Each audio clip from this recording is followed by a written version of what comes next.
Hey guys, what's up? It's Jenna here. I'm so glad to have you here at Youth Group Home Edition this week after Easter. We are starting a new series this week called Big Picture.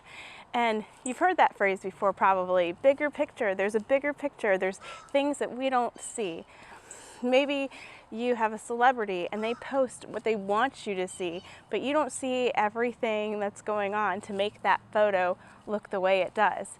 So, for example, even here, while I'm talking to you all, you don't see everything that is going on here.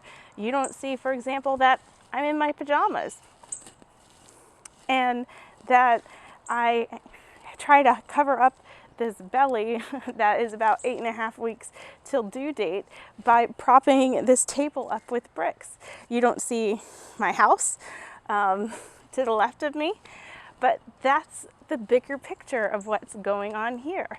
So in our lives, there's often a bigger picture in scenarios, in all sorts of situations and communications we find ourselves in that we don't see. I think that is true in a ton of areas in our lives, but today I want to focus on the area of our family and how we don't always see the bigger picture of what's going on with everyone else in our family. And so as we look at this series Bigger Picture, we are going to learn about a guy named Joseph. Not New Testament Joseph with Mary, Old Testament Joseph, who is a really big figure in the Old Testament. And he has an incredible story, and if anyone would have had a hard time seeing the bigger picture unfolding in his life, it would have been our friend Joseph. He went through a lot, and I'm excited to share that story with you in these coming weeks. So, Joseph was one of 12 brothers, and he had 10 older brothers. 10. Man, if you're having a hard time right now being with your family all the time, could you imagine if there were 12 siblings, guys? Man, that would be a lot. Like a lot. There were some tricky family situations going on in Joseph's family, some strange dynamics. There was some sibling rivalry that was very big. You see, Joseph was the son to Jacob, and Jacob the father of all of these young men. And guess what? He highly favored Joseph. Sibling favoritism. Maybe you've experienced some, maybe you haven't, but it was definitely in Joseph's family. And Jacob didn't do anything to hide it. He gave him gifts and he favored him above his brothers. And his brothers hated it. Let's read in Genesis. Jacob loved Joseph more than any of his other children because Joseph had been born to him in his old age. So one day, Jacob had a special gift made for Joseph, a beautiful robe. But his brothers hated Joseph because their father loved him more than the rest of them. They couldn't say a kind word to him. So basically, Jacob loved Joseph more than his other children, and he did nothing to hide it. Jacob could have said it like, hey, other sons, here, you have Brussels sprouts, and Joseph, you can have Lucky Charms and just the marshmallows, right? Like, it's just crazy how much favoritism there was and how much that was felt in that family. So perhaps you could see how this might create some family tension. And the story gets even stranger from there. Let's continue to read. One night, Joseph had a dream. And when he told his brothers about it, they hated him more than ever. Listen to this dream, he said. We were out in the field tying up bundles of grain. Suddenly, my bundle stood up, and your bundles all gathered around and bowed low before mine. Genesis 37, 5-7. If this dream sounds weird to you, it's because it is. It's a strange dream, especially to us. One of the things when we look at scriptures like this in the Old Testament is it does us very well to remember that dreams had a huge significance back in the day when Joseph lived. Dreams had great meaning, and they were believed to be prophetic. In this dream, his brothers were to interpret that one day his brothers would be bowing before Joseph, and that made them very angry. And even though that made them very angry, Joseph continued to tell them a second story that happened in a dream that he had. And in this dream, he tells his brothers there was the moon and the stars bowing before him and worshiping him.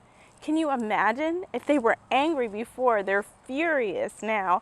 And Joseph tells them that story of a prophetic dream in which the world worships him.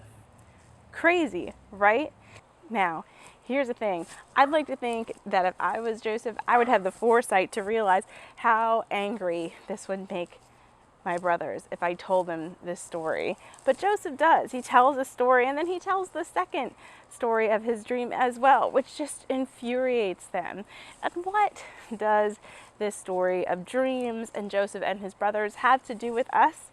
Well, I think there's a lot that we can learn from it. When we can't see the bigger picture, we should remember the impact we have on our families. Now, Scripture doesn't tell us what everyone in Joseph's family was thinking, but we can guess a lot based on their actions. It seems like everyone, Joseph, his brothers, and even their dad, didn't see the impact they were having on one another. You see, they lacked a major self-awareness and how that impacted those around them. Think about it. Jacob loved his son Joseph so much more than his other sons that he lavished a gift on him, and also really caused a lot of tension between his sons. What about Joseph's brothers? Joseph's brothers weren't thinking about how their actions and their behaviors and their anger affected Joseph. And then you even have Joseph, who wasn't really thinking about how this dream and this story impacted his brothers. Everybody in this story was missing a bigger point. They weren't paying attention to how they were negatively affecting their other family members. And honestly, I think it's true for a lot of our families. And honestly, I also don't think that everyone is trying to be super self-centered in your families. We honestly are just looking for a way to make sure that we have our needs met, which is human nature. We want to be able to have the things we need met. And sometimes when we do that, we forget the impact that we have on others. So maybe we just need to start becoming more aware of how we interact and have a good sense of self-awareness so that we will be able to love our family, so we will be able to be better at loving our family and living together in a way that brings honor to God. Because I don't want your family or my family to be like Joseph's family. I think we can flip this. I really believe that we can take the time to show one another love by, one, being aware.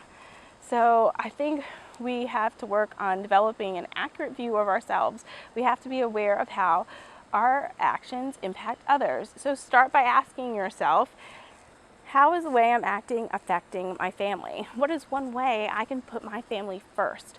How can I show love to my family? What is something that I have to give up that could make my family better? Maybe you just give up that 15 minutes of game time before dinner.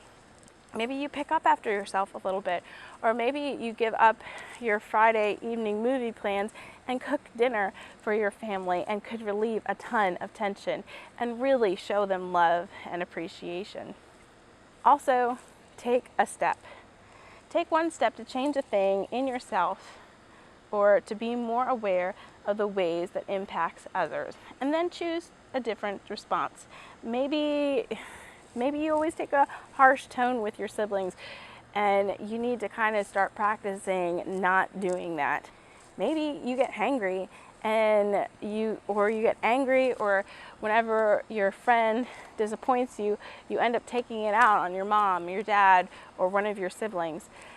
Being able to take a step to correcting that behavior and showing love and appreciation in its place is a huge deal. So remember, when you can't see the bigger picture, remember the impact you have on your family. I look forward to talking to you guys tonight in our groups, and you can find those links on Instagram, Facebook, and the email blast we sent out. And I look forward to seeing you all real soon.